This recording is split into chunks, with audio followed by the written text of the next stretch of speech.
The way we listen to music has changed so much through the years. There was once a time where we needed devices like Walkmans, radios, or MP3 players. People had to actually buy tapes, vinyls, or CDs to listen to their music. But nowadays, if you have a smart device, you can just easily stream your music through the cloud. Honestly, I could go on and on about how much streaming services has changed music for consumers like you and me, but today I want to focus on how they've actually changed the music industry and impacted your favorite artists. Before we get into how streaming services has changed the music industry of today, I'd like to talk about the service that inspired the ones that we have now, Napster. Napster is known as the world's first streaming platform and was created in 1999 by Sean Fanning and Sean Parker. The idea came from Fanning, who wanted to make a software powerful enough to stream shared MP3 files. The service launched in May 1999, and by that October, the service had over 4 million songs. In March 2000, the service was a success, having over 20 million members. The success wouldn't last too long though, because Napster was hit by a lawsuit from the RIAA, the Recording Industry Association of America, for their unauthorized distribution of copyrighted material. This lawsuit resulted in Napster shutting down in 2001 with 50 million members. Thought I'd just add this in. Another reason that Napster didn't last too long was that CDs were still considered the main form of listening to music at the time.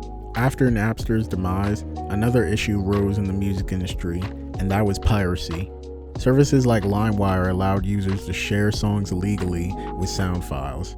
Even though services like Apple's iTunes and the music industry were trying to combat this issue, the attempts weren't good enough due to piracy's popularity. But in 2006, a man named Daniel Ek was seeking a solution to the industry's piracy problem, and that solution was Spotify. He had the idea of having a cybermediary service where customers would pay a $9.99 monthly fee to access a huge music library, and to legally do it, Spotify would pay for licensing and royalties to artists, music labels, and publishers. Spotify was founded in 2006 and launched in 2008, and the rest is history. So besides combating piracy, how has streaming services like Spotify and Apple Music changed the music industry? Well, one example are that they've put a huge importance on playlisting.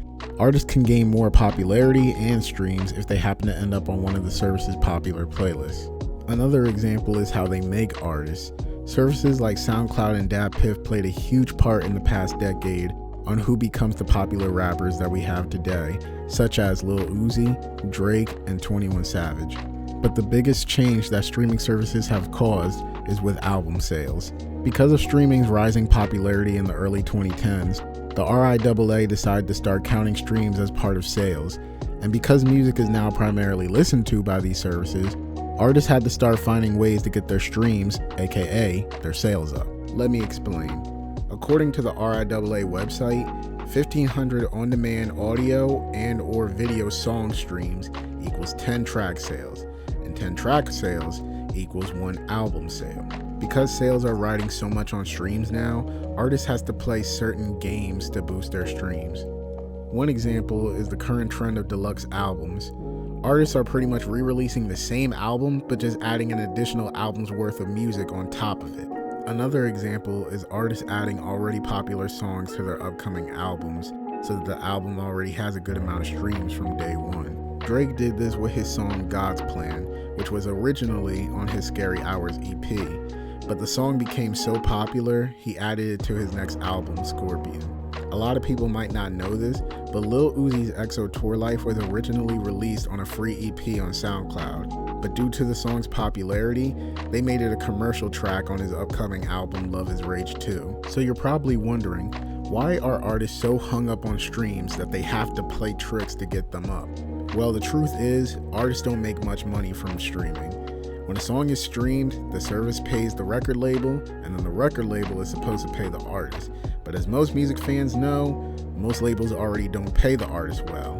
And if that artist owes their labels, there's no chance they're even seeing the money they've earned from streams.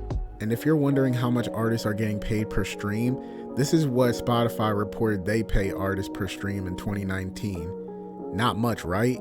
Now think about having to split that. I believe that something needs to change with labels and streaming services that will be more beneficial to the artists.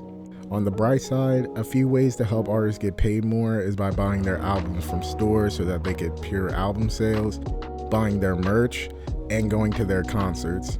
As a huge music fan, knowing how much streaming services impact on the music industry is impacting my favorite artists, kinda sad.